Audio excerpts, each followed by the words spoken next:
umaga sa inyong lahat. Narito tayo sa press conference ng Philippine Statistics Authority para sa June 2022 Inflation Report.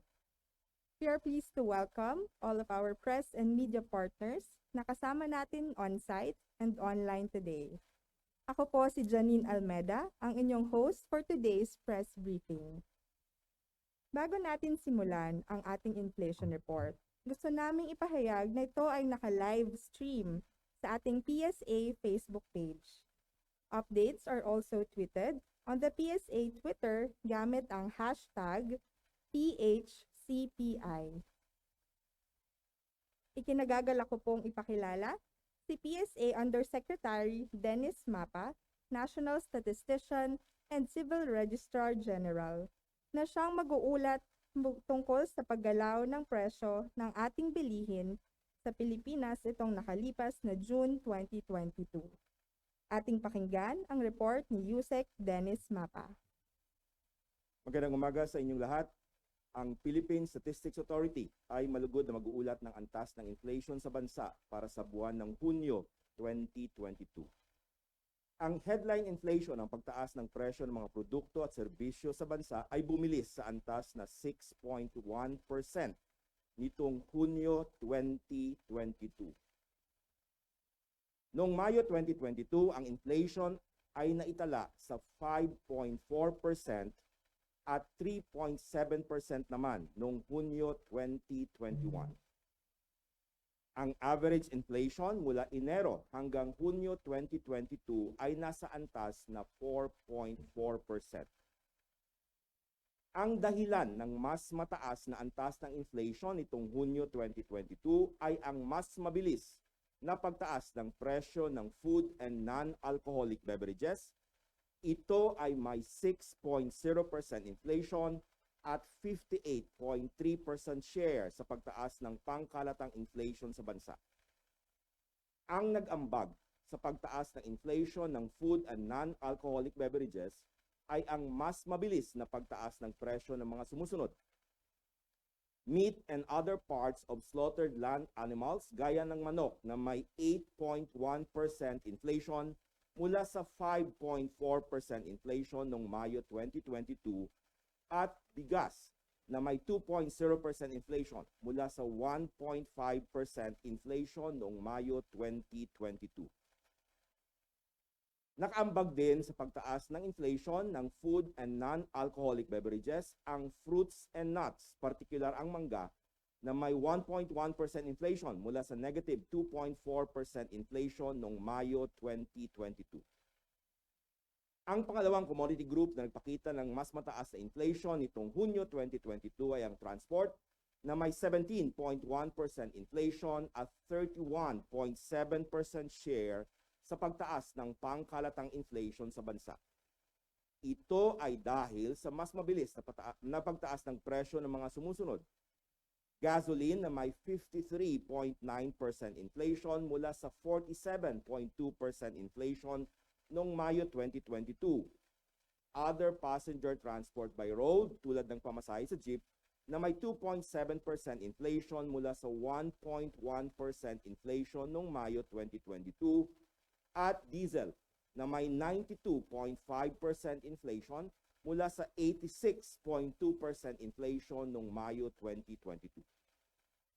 Ang pangatlong commodity group na nagpakita ng mas mataas na antas ng inflation nitong Hunyo 2022 ay ang alcoholic beverages and tobacco na may 7.8% inflation at 3.0% share sa pagtaas ng pangkalatang inflation sa bansa. Ito ay dahil sa mas mabilis na pagtaas ng presyo ng mga sumusunod. Sigarilyo na may 8.9% inflation mula sa 7.8% inflation noong Mayo. Beer na may 6.2% inflation mula sa 5.3% inflation noong Mayo 2022 at spirits and liquors na may 5.2% inflation mula sa 4.9% inflation noong Mayo 2022.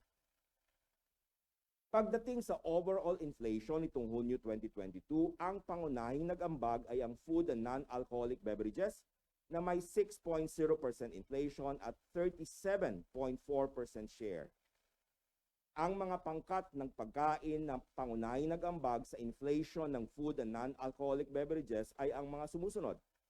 Meat and other parts of slaughtered land animals gaya ng manok na may 8.1% inflation. Vegetables, tubers, cooking bananas at iba pa, partikular ang kamatis na may 14.4% inflation. Fish and other seafood tulad ng bangus na may 6.7% inflation. Ang pangalawang commodity group na may pinakamalaking ambag sa pangkalatang inflation ay ang transport na may inflation na 17.1% at 25.5% share sa pangkalatang inflation. Ito ay dahil sa patuloy na pagtaas ng presyo ng mga sumusunod.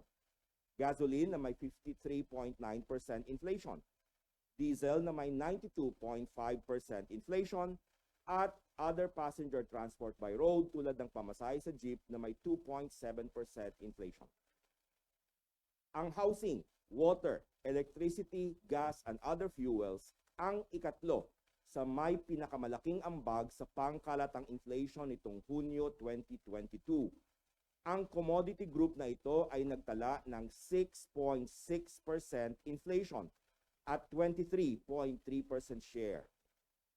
Ang mga pangunahing nag-ambag sa inflation ng housing, water, electricity, gas, and other fuels ay ang mga sumusunod.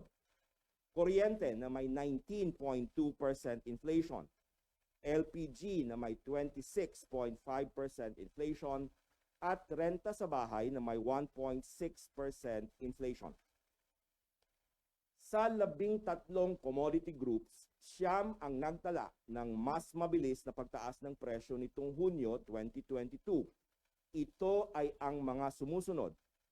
Food and non-alcoholic beverages na may 6.0% inflation, alcoholic beverages and tobacco na may 7.8% inflation, clothing and footwear na may 2.2% inflation, housing, water, electricity, gas, and other fuels na may 6.6% inflation, furnishing, household equipment, and routine household maintenance na may 2.9% inflation, health na may 2.6% inflation, transport na may 17.1% inflation, recreation, sport, and culture na may 1.9% inflation, at personal care and miscellaneous goods and services na may 2.6% inflation. Samantala, nagpakita rin ng pagtaas ng presyo ngunit sa mas mabagal na antas ang information and communication na may 0.5% inflation. Nanatili naman sa kanilang antas ng inflation noong Mayo 2022 ang mga sumusunod na commodity groups. Education services na may 0.6% inflation, restaurants and accommodation services na may 2.8% inflation, at financial services na may 0% inflation. Sa National Capital Region, ang inflation nitong Hunyo 2022 ay bumilis sa antas na 5.6% mula sa 4.7% inflation noong Mayo 2022. Noong Hunyo 2021, ang inflation sa National Capital Region ay naitala sa 2.6%. Ang dahilan ng pagtaas ng antas ng inflation sa National Capital Region ay ang mas mataas na presyo ng food and non-alcoholic beverages na may 6.1% inflation at 46.5% share sa pagtaas ng inflation nitong Hunyo 2022. Ito ay dahil sa mas mabilis na pagtaas ng mga sumusunod. Meat and other parts of slaughtered land animals gaya ng manok na may 9.1% inflation mula sa 4.9% inflation noong Mayo 2022, at milk, other dairy products, and eggs, partikular ang itlog na may 4.9% inflation mula sa 2.7% inflation noong Mayo 2022. Bukod dito ay ang mas mabagal na pagbaba ng presyo ng fruits and nuts tulad ng mangga na may negative 4.8% inflation mula sa negative 10.5% inflation noong Mayo 2022. Ang pangalawang commodity group na dahilan ng pagtaas ng antas ng inflation sa National Capital Region ay ang transport na may 17.2% inflation at 28.9% share sa pagtaas ng inflation nitong Hunyo 2022. Ito ay dahil sa mas mabilis na pagtaas ng presyo ng mga sumusunod. Other passenger transport by road tulad ng pamasahe sa jeep na may 4.3% inflation mula sa 0.2% inflation noong Mayo 2022, gasoline na may 53.8% inflation mula sa 48.3% inflation noong Mayo 2022, at diesel na may 95.5% inflation mula sa 87.6% inflation noong Mayo 2022. Ang pangatlong commodity group na nagpakita ng mas mataas na inflation sa National Capital Region ay ang housing, water, electricity, gas, and other fuels na may 5.9% inflation at 20.1% share sa pagtaas ng inflation nitong Hunyo 2022. Ito ay dahil sa mas mabilis na pagtaas ng presyo ng kuryente na may 19.7% inflation mula sa 16.4% inflation noong Mayo 2022 at renta sa bahay na may 2.3% inflation mula sa 1.8% inflation noong Mayo 2022. Sa mga pangkat ng pagkain sa National Capital Region, nagpakita ng mas mataas na inflation ang mga sumusunod. Corn na may 16.8% inflation. Flour, bread, and other bakery products, pasta products, and other cereals na may 8.1% inflation. Meat and other parts of slaughtered land animals gaya ng manok na may 9.1% inflation. Fish and other seafood tulad ng mackerel na may 7.9% inflation. Milk, other dairy products, and eggs, particular ang itlog na may 4.9% inflation. Oils and fats tulad ng cooking oil na may 15.9% inflation. Sugar, confectionery, and dessert, particular ang refined sugar na may 9.4% inflation. At ready-made food and other food products not elsewhere classified, gaya ng infant formula na may 6.4% inflation. Nagtala naman ng pagbaba ng presyo nitong Hunyo 2022 ang bigas na may negative 0.2% inflation at fruits and nuts tulad ng mangga na may negative 4.8% inflation. Nagpakita naman ng mas mabagal na pagtaas ng presyo nitong Hunyo 2022 ang vegetables, tubers, cooking bananas at iba pa, partikular ang kamatis na may 13.9% inflation. Sa mga lugar sa labas ng National Capital Region, ang inflation nitong Hunyo 2022 ay umakyat din sa antas na 6.3% mula sa 5.5% inflation noong Mayo 2022. Noong Hunyo ng nakaraang taon, ang inflation sa mga lugar sa labas ng National Capital Region ay naitala sa 4.0%. Sa mga lugar sa labas ng National Capital Region, ang pangunahing dahilan ng mabilis na antas ng inflation ay ang food and non-alcoholic beverages na may 5.9% inflation at 58.3% share sa pagtaas ng inflation nitong Hunyo 2022. Ito ay dahil sa mas mabilis na pagtaas ng presyo ng mga sumusunod. Meat and other parts of slaughtered land animals tulad ng manok na may 7.9% inflation mula sa 5.6% inflation noong Mayo 2022 at bigas na may 2.3% inflation mula sa 1.8% inflation noong Mayo 2022. Nakaambag din sa pagtaas ng inflation ng food and non-alcoholic beverages ang fruits and nuts, partikular ang mangga, na may 2.3% inflation mula sa negative 0.7% inflation noong Mayo 2022.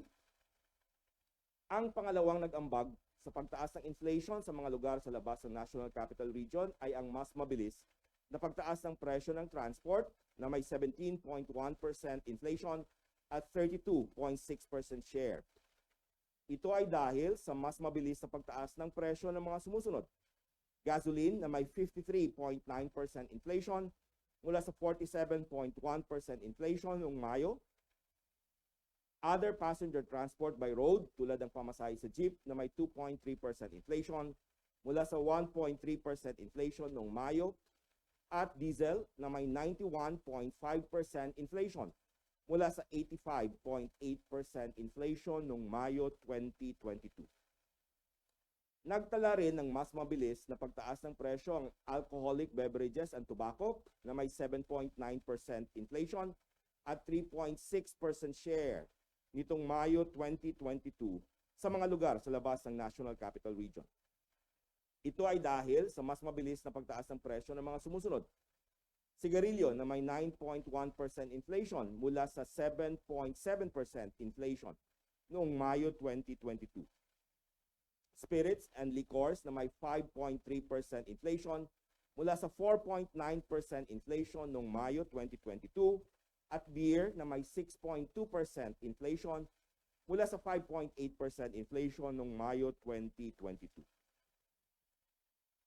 Sa mga pangkat ng pagkain sa labas ng National Capital Region, nagtala ng pagtaas ng inflation nitong Hunyo 2022 mula sa negative na inflation na negative 0.7% noong nakarang buwan ang fruits and nuts, partikular ang mangga na may 2.3% inflation. Nagpakita naman ng mas mabilis na pagtaas ng presyo ang mga sumusunod. Bigas na may 2.3% inflation, mais na may 24.8% inflation, flour, bread, and other bakery products, pasta products, and other cereals, partikular ang loaf bread na may 5.2% inflation, meat and other parts of slaughtered land animals, tulad ng manok na may 7.9% inflation, fish and other seafood gaya ng galunggong na may 6.5% inflation, milk, other dairy products, and eggs, partikular ang itlog na may 2.2% inflation. Oils and fats, tulad ng cooking oil na may 15.4% inflation. Vegetables, tubers, cooking bananas, at iba pa gaya ng talong na may 14.4% inflation. Sugar, confectionery, and desserts, particular ang brown sugar na may 11.2% inflation, at ready-made food and other food products not elsewhere classified, tulad ng infant formula na may 3.9% inflation.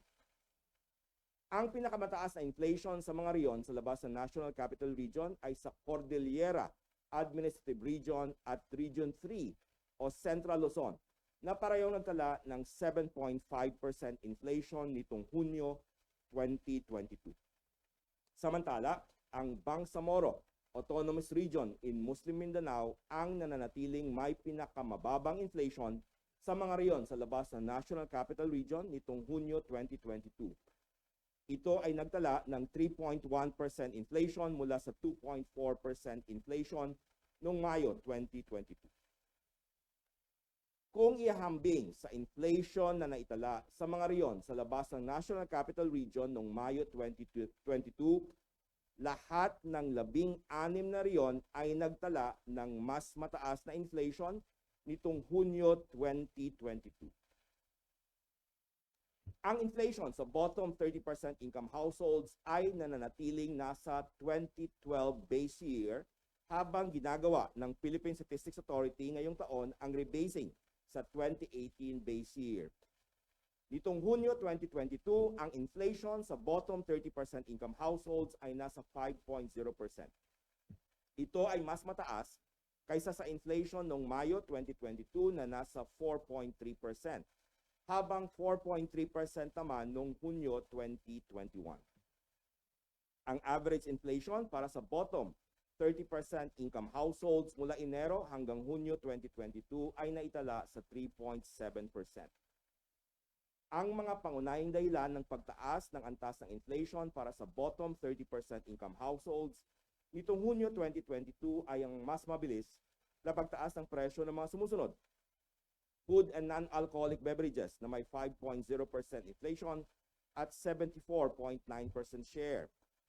Transport na may 6.8% inflation at 11.0% share, at housing, water, electricity, gas, and other fuels na may 5.9% inflation at 6.6% share. Ang monthly data ng inflation para sa all-income households at bottom 30% income households ay inyong makikita sa website ng Philippine Statistics Authority. Maaari itong ma-access sa mga links na naka-flash sa screen o sa pamamagitan ng pag-scan ng QR codes na nasa screen. Dito nagtatapos ang aking paglalahad ng antas ng inflation o pagtaas ng mga presyo ng mga bilihin at serbisyo sa bansa para sa buwan ng Hunyo 2022. Ang Philippine Statistics Authority ay lubos na nagagalak sa inyong paglahok sa press conference tungkol sa inflation sa bansa. Salamat at magandang umaga. Maraming salamat, Undersecretary Mapa, para sa pag-ulat ng ating June 2022 Inflation Report. Bago natin simulan ang ating question and answer segment, nais naming ipahayag na ang press kits para sa ating mga online participants ay aming ipapapadala via email. Para sa mga nais magtanong, pakigamit po ang raise hand feature or send your questions via our chat box. Kapag kayo ay natawag upang magtanong, pakisabi ang inyong pangalan and organisasyon na kinabibilangan.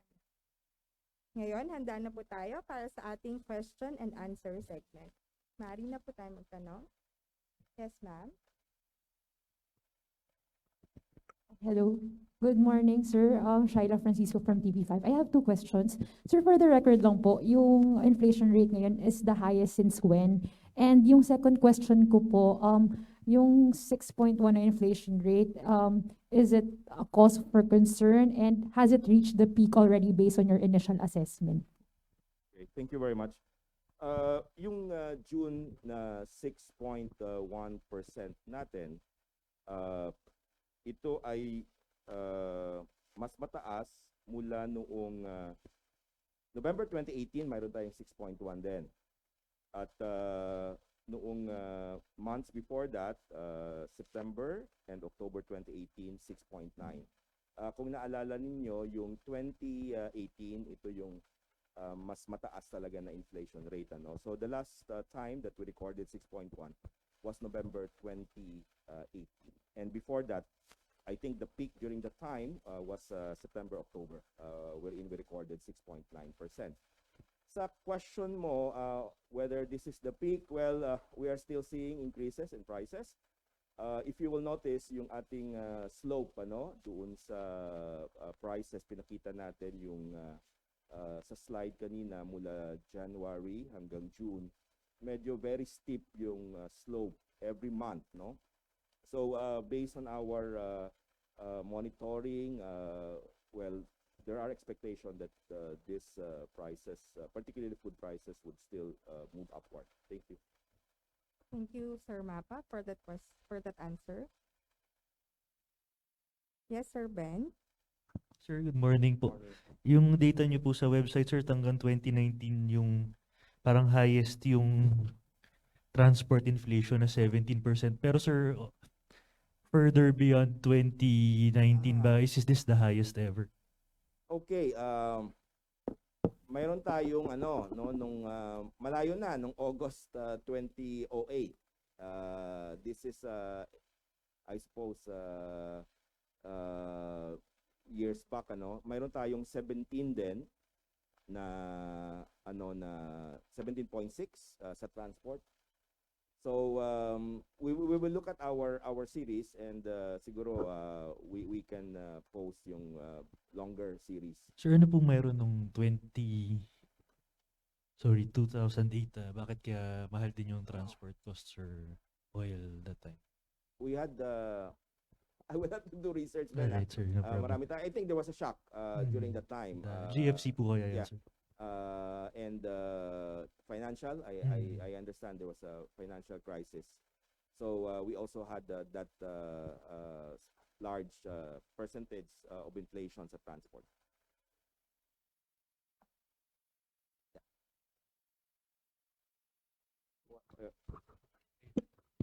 Second question po, sir, dun sa report niyo po this month, meron na kayong purchasing power of peso and it showed na parang nung June 0.7, pwede niyo po bang explain sa amin ano to? Bakit 0.87 na lang? Ibig sabihin yung dating piso namin nung 2008, Yeah, ito na lang yung value. Tapos, sir, sorry, para lang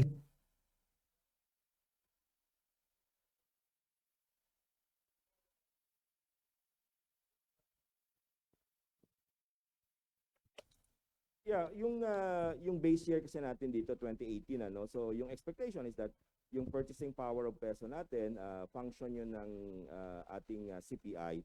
So pag yung ating CPI ay tumataas, ibig sabihin mas lumiliit yung purchasing power ng pera natin, ng piso, no, para bumili ng goods and services. Ang purchasing power of peso ay 1 over the CPI multiplied by 100, no. So ang base year natin parang yung 100 ay nasa 2018. Dahil tumataas yung inflation natin through the years, in-expect natin talaga na bumababa yung ating purchasing power of peso. So tama ka dito sa report natin, 0.87 na lang, means that sa June 2022, yung ating piso ay parang worth na lang 87 centavos kung i-compare natin nung base year, which Apo. is 2018. Sir, yung mga sa previous, not necessarily base year 2018, pero had it ever happened na mas mababa pa sa 0.87 yung value ng peso natin? Given, I don't know kung kailan pa Kasi mataas yung ano price. naman yan, that is cumulative naman. Mhm. So tingnan natin yung gap, ano. So let's say 3.5 years. I will ask the technical staff to look Mhm. at the other data, particularly nung nag-rebase kami from 2012. Sir, pero safe to say since 2018 ito yung pinakamababa yung yung mabibili ng kada piso natin. Pwedeng safe to say na ganun. Yeah, since the base year, of course, Mhm. kasi continuous nga yung ating inflation. Thank you, sir. Pero hindi naman necessary na compared sa ibang taon prior to 2018. Yes, sir, from GMA, Sir Alan.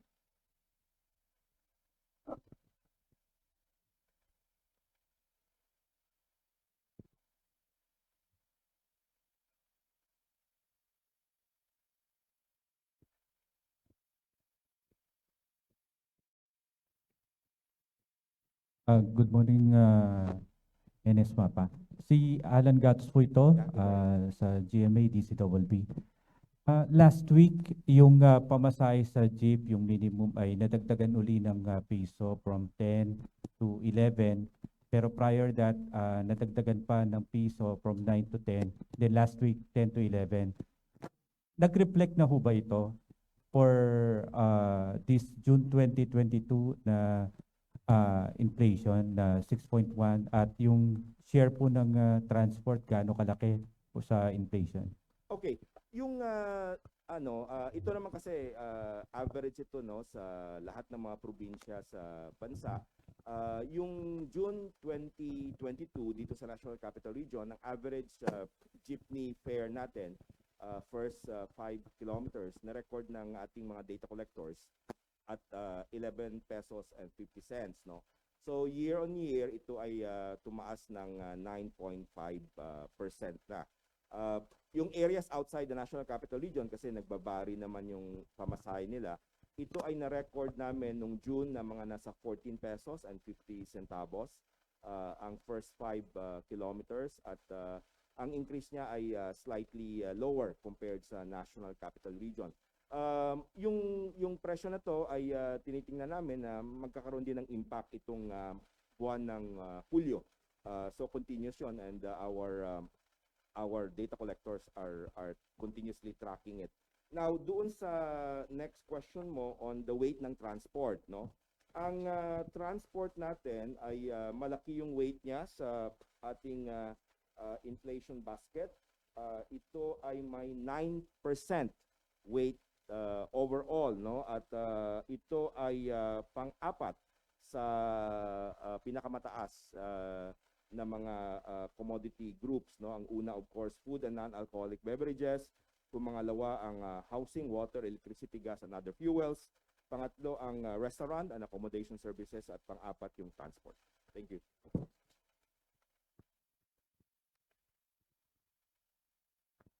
Thank you. Good morning, Undersecretary Mapa and PSA. Glad to see you all after like 2.5 years since the pandemic. You said, I have three questions actually. Forgive me. First would be, I just have to establish the Lois Calderon of CNN Philippines. I have to establish first the baseline for the purchasing power of the peso. If it's worth 87 centavos now, and as of June, can you tell us where it was in March, just at the start of the Ukraine Russia crisis, because it was that time that oil began putting pressure on prices. So what was the purchasing power of the peso back then? So I'll have a comparison. Yeah. And then to Yeah, sige, go ahead. I'll quickly answer that. Okay, yes. Of course, using the base year 2018, March 2022, it's about 89, 0.89. So right now it's 0.87. 89 centavos. Okay, Misa, thank you so much. The two other questions would be rice. How I'm not sure if your data captures that because it's really just quantitative, right? The qualitative part, the PSA is does not. I mean, that's not part of your data gathering. But if you could just offer us a perspective, why is it that rice actually it was negative inflation for NCR, but then outside NCR it was positive in places like Cordillera and Central Luzon, which are the rice basket, the producers of rice. Okay, we are tracking several varieties of rice, no, in our basket. And what we saw for June 2022, the rice variety that actually increased, particularly outside the National Capital Region, was the regular milled rice. The average price outside the National Capital Region was about 39 pesos and 50 centavos. And this was about 38 pesos and 50 centavos June of last year. So the source of increases in the price of rice was due to the regular milled. Now, at the NCR, the two other types of variety of rice, particularly the special rice, that was the one that decreased, particularly for the National Capital Region.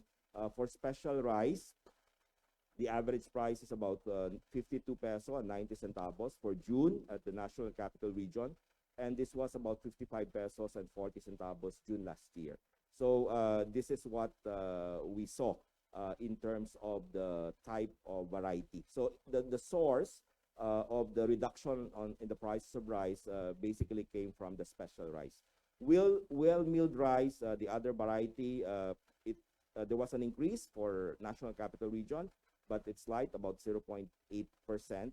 Areas outside the National Capital Region, it's 1.1%. So for areas that outside the National Capital Region, it's really the regular milled rice. You say special rice are mostly imported, is it, or locally Yeah. produced? It's imported. So it's the importation that actually softened the increase in rice. Yeah, you can say that because it's showing in the special rice prices. Thanks, Yusek. Last question. This is for a question from the household. Bakit daw po tumataas ang presyo ng mantika? Kasi we've seen sugar, rice increase, but mantika now from 99 pesos, it's now 150. Yeah, we're seeing it. Oils and fats, yun yung cooking oil, tumaas din. I saw that it's about double digit, and we're seeing that even in the past months, right now, ang June natin, oils and fats, ito ay nasa 15.5%. May 2022, last month, ito ay nasa 13.6%, no? So, ito affected din ng ating pagtaas ng presyo, of course, ng transport and the supply. So, we saw this increasing actually since the start of the year. Kung titingnan natin yung last year, June 2021, may data ako dito, ang oils and fats inflation niya nasa 5.5% lang. So, medyo malaki rin yung increase. Thank you. Thanks very much, Yusek. Very useful insights. Thank you po. Thank you very much, Ms. Louise, for your questions. Next, sir, Sir Andreo. Hi, good morning, sir. Sir, yung sa meat and others na inflation po natin, is this because of supply constraints or more of pass-on effects nung transport hikes po? Thank you. Yeah, thank you very much. Ito medyo combination na ito, una, Sa ngayon, ang tumaas talaga nakita namin for this month yung chicken. No? Mataas yung ating price ng chicken. I'd like to just cite some numbers here. Sa NCR, for example, yung average price ng fresh chicken, fully dressed, 1 kilogram, nag-average siya ng mga 197 pesos and 20 centavos. Last year, this is just about 156 pesos. And year-on-year, National Capital Region, it's 25% increase for this particular commodity. Outside the National Capital Region, ang average price ng fresh chicken, 1 kilogram, fully dressed ay 196 pesos, 30 centavos average. Ito ay nasa 178 pesos, 50 centavos lang last year, June, 10% ang inflation year-on-year. So medyo mataas. At ito'y nakikita natin, when you go to the grocery, nakikita natin sa National Capital Region talagang mataas ang presyo ng manok. Yung pork, mayroon pa rin, 5.5% ang increase sa fresh pork sa National Capital Region. Outside the National Capital Region, 9.9%. Yung beef, mayroon din. So yung meat product, tumataas siya but mostly driven by price of chicken.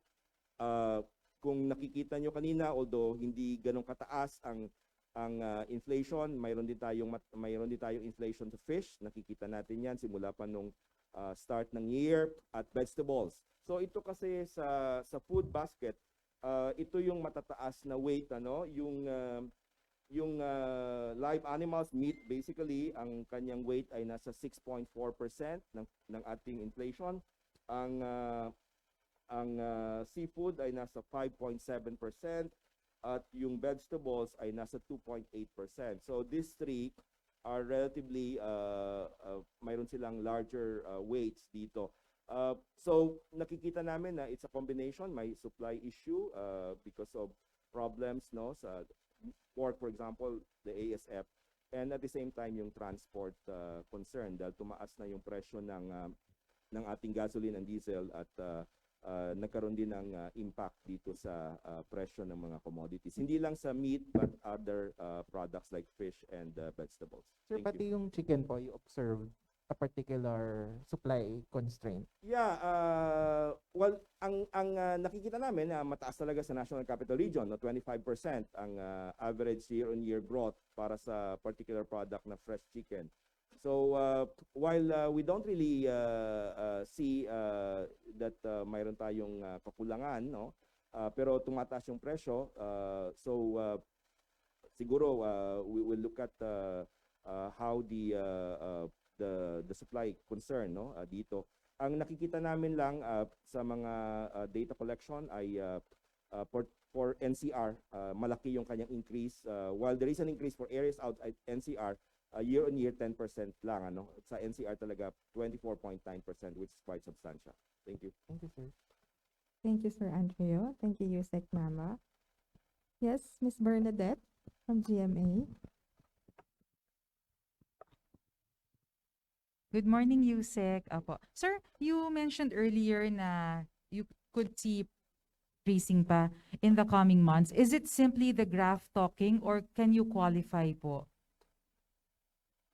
Well, una, yung mga first data natin, sabi ko nga kanina, kung titingnan natin yung datos, medyo ang slope trajectory natin sa presyo, yung overall inflation mula February, ito ay steep at sa tingin namin medyo hindi pa natin naabot yung peak, At based on initial information on the ground from our data collectors, every week kasi ang data collection efforts ng PSA. So ngayong week nagkakaroon na tayo ng data collection. Nakikita pa rin namin na may initial, particularly dito sa food products, na patuloy yung pagtaas. So ito yung mga information sa ngayon, although ito ay ibabalidate pa rin kasi on a weekly basis tayo pumupunta sa mga palengke, yung ating mga data collectors all over the province, all over the country, yung ating mga probinsya, municipalities, and cities, at ito ibabalidate namin. So sa initial information na nakuha namin, mayroon pa ring indikasyon na patuloy na pagtaas, at least for the first week at yung indication from the data. Thank you. Sir, sorry, nawala yung line of thought ko. Later, sir. Thank you, Yusek Mapa. Another question from Sir Ben. Sir, bakit po yung trend na yun nakikita nyo upward trend? Saan po nanggagaling? Supply or Hindi kami nakakapag-indicate ng kung ano yung reason, ano, kasi ang unang tinitingnan namin ngayon yung presyo at nakikita namin na yung trajectory natin. So kung makikita nyo, ano, doon sa nasabi ko kanina, out of the 13 commodity groups na tinatrack natin para sa basket, 9 ang mataas ang presyo at karamihan dito ay pagkain. Doon sa mga regions, including NCR, ngayong buwan, medyo hindi ito common na lahat ng mga regions ay may pagtaas compared sa previous month. Ano? So dati may nakikita tayo na may mga regions na tumataas, may mga regions din na bumababa. So parang nakikita namin sa datos ngayon na mas maraming commodity items ang nagpakita ng pagtaas ng presyo at malawak yung coverage. In fact, covering all regions na. So these are indication na ito ay malaki yung probability, no, to speak the language of statistician na tataas sa mga susunod na buwan. sir, hindi nyo rin po ba na-monitor kung ano po ba to parang pass-through from oil or something? Sa aming mga interviews with our outlets ay hindi na namin kinukuha ano yung information kung ano yung sources. Yun lang kung may extrapolate ba kasi sir, parang yung oil parang since 2008 siya yung highest inflation, yung transport pala, which is parang based on because of expensive oil, and then suddenly food is parang catching up. So can we say sir na parang Doon sa ating mga, kung naalala nyo yung mga previous press conference natin, nung nagsimula yung pagtaas ng presyo ng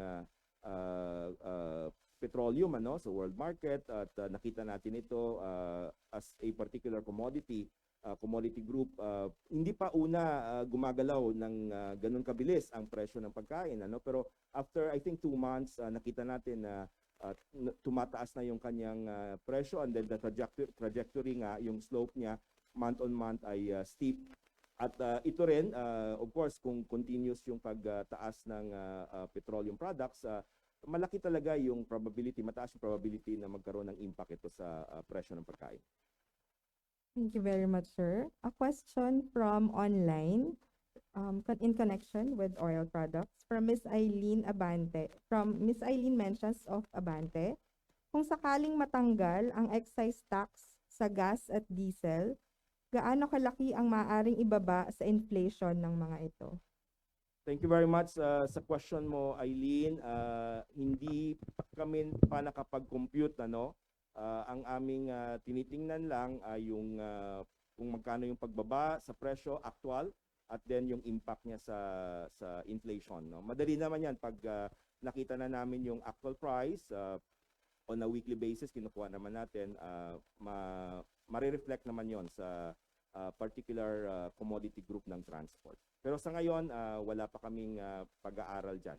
Thank you. Thank you. We have another question here on site from Ms. Shaila.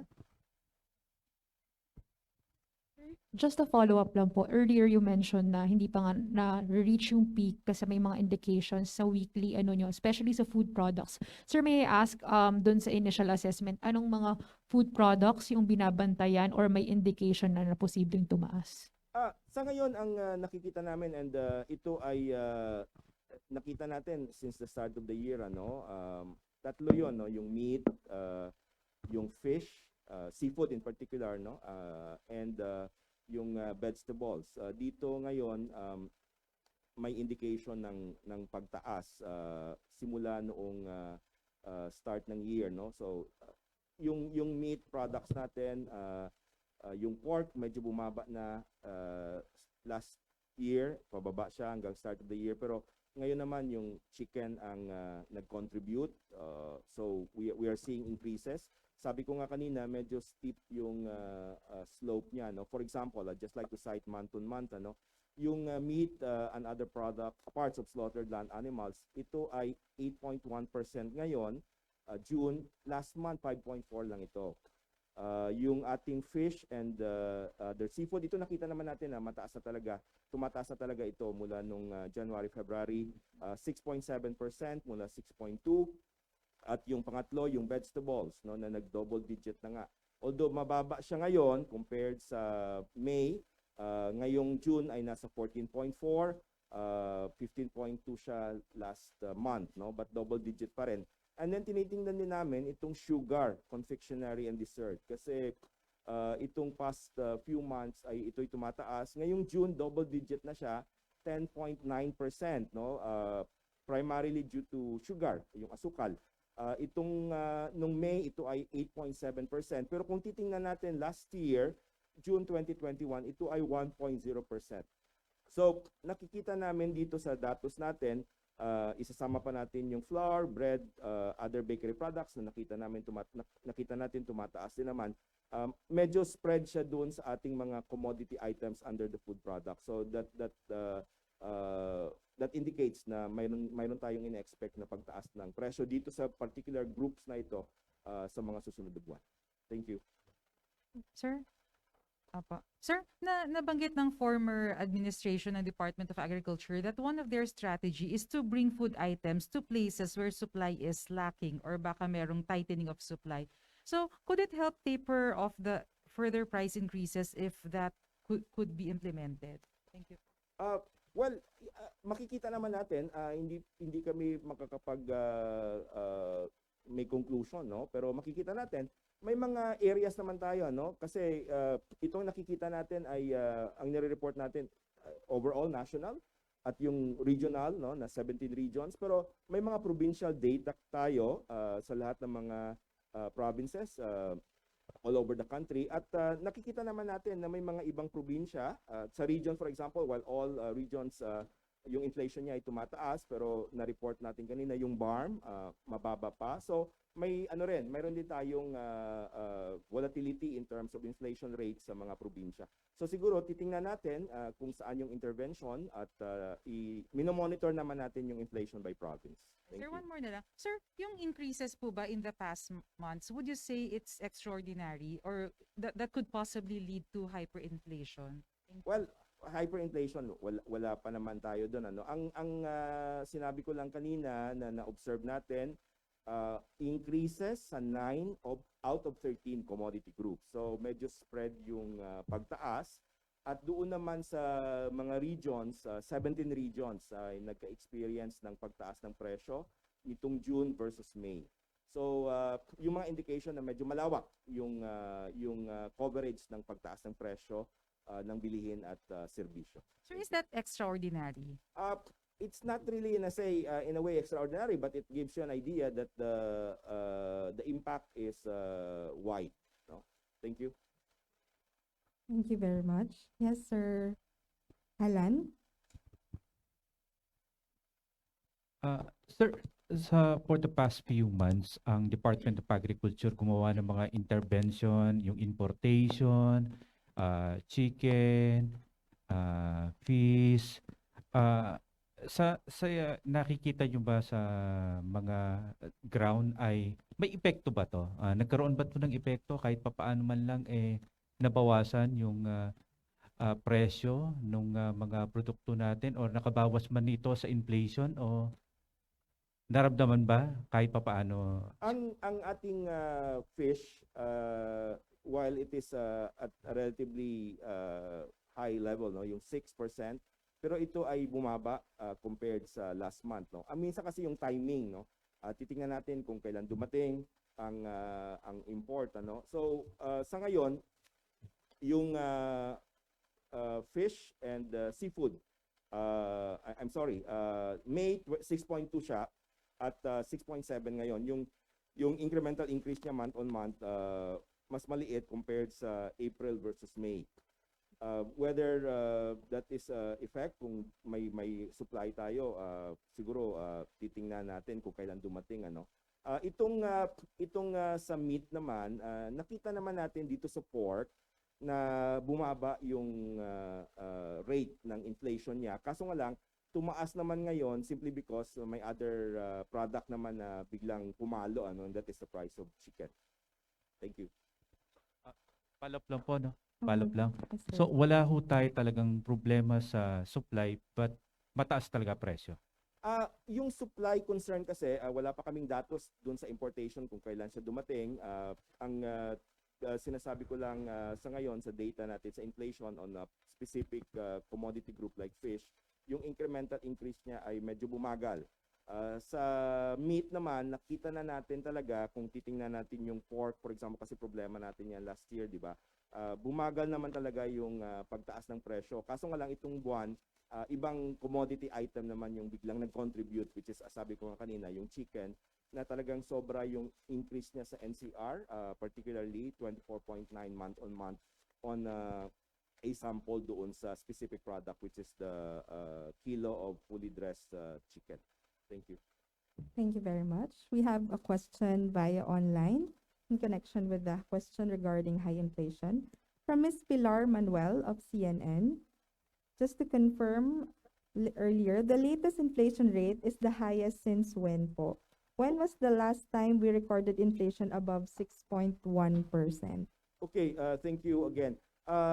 Ang 6.1 ngayong June, mataas siya. Ang last year na may mataas tayo na inflation rate talaga ay 2018. Kung naalala nyo, ito ay dahil sa petroleum prices and price of rice. Ano? So, the last time we recorded yung 6 and above, kanina nasabi ko, November 2018, 6.1. September and October 2018, it was 6.9. So, ito yung peak during those period, no? September, October, and then bumaba siya ng November. So that was the last month, November, kung saan nag-record tayo ng above 6%. Thank you. Thank you. Thank you, Sir Mapa.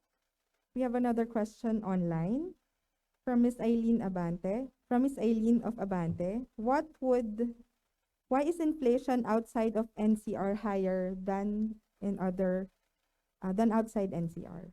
Okay, kung makikita nyo kasi, no, may mga kinokolekta natin yung mga inflation sa mga provinces at may mga probinsya tayo, for example, island provinces.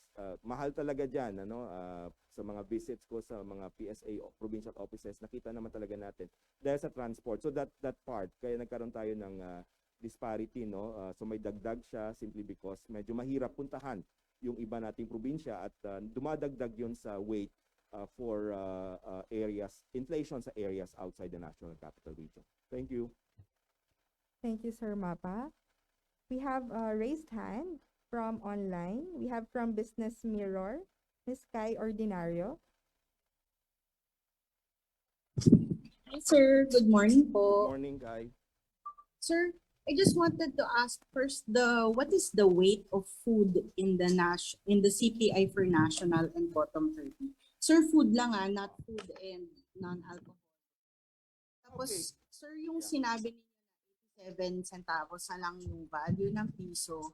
So, yung decline ba ng value ng piso na na-note ninyo in June, is that extraordinary or is that common for the peso?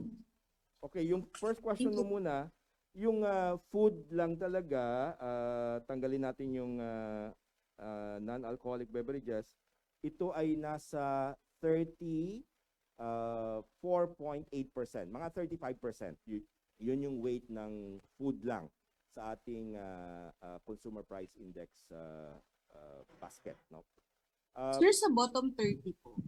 Sa bottom 30, andali mas mataas ito sa bottom 30.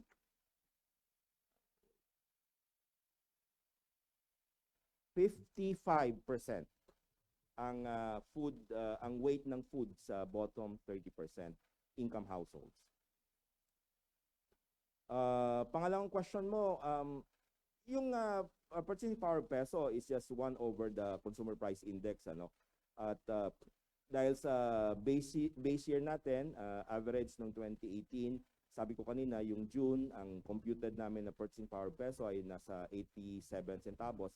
Ito by extraordinary, kung titingnan natin yung series, may mga years talaga tayo na matataas din yung inflation rate. 2018 one, yung mga 90s mayroon pa tayo during the Asia financial crisis. So while I don't have the data, I don't really see that this is something of an extraordinary because we're seeing higher inflation din naman in the past. Thank you. Thank you. Thank you, Ms. Kai and Sir Mapa. We have another question here on site, Sir Ben. So sir, pag po bumababa yung inflation, likely na yung data na yun, yung purchasing power would also go up. Tama po ba, sir? Well, Or ano po yung ano naman, dahil tumataas talaga yung ating consumer price index, dahil may inflation tayo, so kumakain talaga sa purchasing power, no? Ang titingnan na lang natin kung mabagal yung pagbaba o sobrang bilis. Yun yung tinitingnan. Parang yung slope ng pagbaba ng purchasing power peso. Sir, yung base po sa 2002 from 90 to 89 to 87, medyo ano ba siya, mabilis yung Yeah, may mga periods kasi tayo na may spike tayo sa inflation rate and sabi ko nga while I don't have the computation but just to give you an idea, for example sa inflation rate lang yung 2008 mayroon tayong mga double digit inflation July, August, September. So kung titingnan natin from that particular base year for example, posibleng malaki rin yung nabawas sa purchasing power peso. Sir, similar sa tanong ni Kai, ito po ba factor lang nito inflation, di po yung depreciation or appreciation? Yung purchasing power peso kasi ang formula na talaga 1/CPI. Okay. So we're just computing it based on the consumer price index. Okay, sir. Thank you po. Thank you. Another follow-up question from Ms. Luis of CNN. Isaac, sorry po. I'm not sure the materials I have here does not include the core inflation. Yeah. Opo, can we have the core inflation? Yeah, as I've said,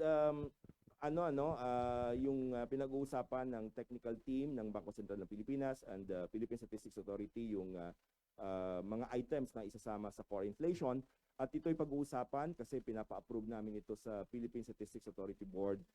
Mayroon tayong schedule na meeting sa August at I am expecting na magkaroon na ng agreement yung technical working group para sa items na nasa core inflation. Pero sabi ko nga sa previous press conference, ito naman ay i-compute natin, binabackcast naman natin ito. So magsimula pa rin tayo dun sa base year natin paakyat para magkaroon tayo ng series. So we stop reporting core inflation since what month, Yusek? Once we have it, we will report it since 2018, which is our base year. And after that, there will be a backcasting pa, even before. Pero simula muna 2018 kasi yun yung base year natin. Okay. 2018 forward. One more, Yusek. Again, when I look at the numbers, inflation rates for areas outside the National Capital Region, highest areas would be Cordillera and Region 3, which is Central Luzon. Tanong po ito ng mga magsasaka doon, yung mga sa Cordillera ng mga gulay, na nakikita nila na yung kanilang mga gulay ay bagsak presyo, carrot, cabbage, wala na pong bumibili. There's actually oversupply. That's the claims of those are the claims of the farmers there. Tapos po, talo nga po sila. So paano ko po iyon i-marry? The numbers show that mataas po ang inflation rate dito sa Cordillera at sa Central Luzon. Gayong sa kabundukan po, bagsak na po ang presyo. Yung sinasabi ko kanina, ang ating inflation rate ay hindi lamang dun sa pagkain, So for example, obvious naman ngayon while we have increases in specific food products like meat, fish, and vegetables, hindi ganun kalaki ang inflation natin sa rice. So parang nagbabalance sila, Dito sa Cordillera Administrative Region, ang nakita namin na malaki ang inflation rate, transport. Buo naman yon, so malaki yung kanyang inflation rate. In fact, yung June inflation niya for the region is 26.7%, which is higher than the national average. Kanina nasa 17 lang tayo. So ito yung unang nag-contribute sa car na inflation, followed by restaurant and accommodation services. Ito ay nasa 6.9 at yung personal care. Mataas din yung contribution ng alcoholic beverages to tobacco. So, may mga ibang items in the CPI basket na mas mataas sa car compared sa national average. Same with the Central Luzon. Sa Central Luzon naman, ang mataas na source niya ay, of course, transport, 17.4%. housing, water, electricity, gas, and other fuels, 11.3%, at alcoholic beverages and tobacco, 9.8%. So dito naman nanggagaling yung sources ng inflation para sa region na yan. Understand transport sa input cost, Yusek. But can we have figures for Cordillera vegetable inflation po? Would you have that? Ang food, what I have now is just the food basket, ano? Ang food inflation for car nung June ay nasa 7.3%. Hindi ko pa wala dito ang data, maybe mamaya pwedeng ibigay ng ating technical staff yung details on the specific items. Thanks very much, Undersecretary Mapa. Thank you very much, Yusek Mapa.